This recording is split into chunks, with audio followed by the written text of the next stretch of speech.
us caged up in this thing and they had us answer all these stupid questions. And the next day, they brought us back into regular class. It was like releasing a caged monkey into a school. For me, personally, it didn't really work. So, what happened was, the math teacher did something funny. I don't even remember what it was, but then I started laughing. And throughout the class, for whatever reason,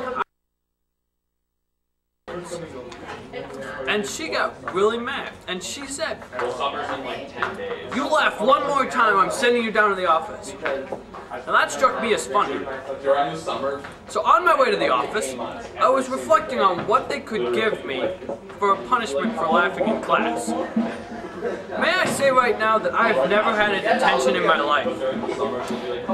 I showed up, and I got to talk. Who was a great conversationalist. I remember exactly what he said to me. "I do not like you being here."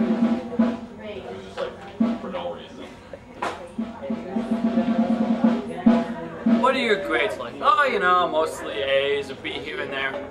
Then he did that gigantic silence again, and where he just stared at me. And then he said, "I do not like you being here," again. And he sat there for another about 3 minutes.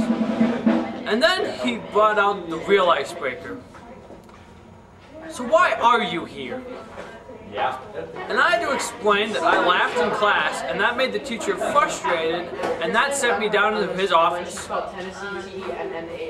And he again said, "I do not like you being here." And after about 20 minutes of my life being wasted, told about how I was not supposed to be sitting in his office, he gave me a lunch suspension, which they really were serious about. It's not a lunch detention. I had not gotten a detention. I was suspended for one whole lunch period. I'll never understand the idea behind it. So, I go down to the ISD room, you know, I sit there and I watch some lady put like the plastic covering on books and crud. And I sat there. And I looked at the artificial wall next to me, and I poked it. And it swayed back and forth. And I quickly looked over and saw that there was no one there. And I looked to the other side and there was no one there. And I spent the rest of my lunch period in solitary confinement making rhythm beats on the walls that shook. That was a lot of fun.